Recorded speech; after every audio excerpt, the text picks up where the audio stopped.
Salve, salve, rapaziada. Salve, salve, povo do Palmeiras, minha vida é você. Então, galera, o que eu venho trazer hoje?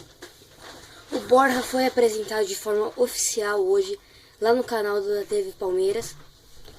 E como o vídeo é muito longo, não teve como a nossa equipe baixar, editar e renderizar a tempo. Porque o editor de vídeo que a gente usa comporta vídeos de até 20 minutos. Que é um editor de celular e tal.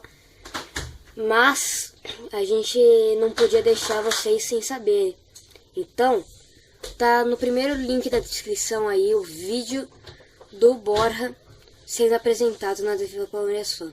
Se inscreva no nosso canal, se inscreva no canal da TV Palmeiras para um Palmeiras mais forte. E para vocês também saberem de todas as informações de treino, que o conteúdo lá é muito bacana. Então, vamos que o show não pode parar.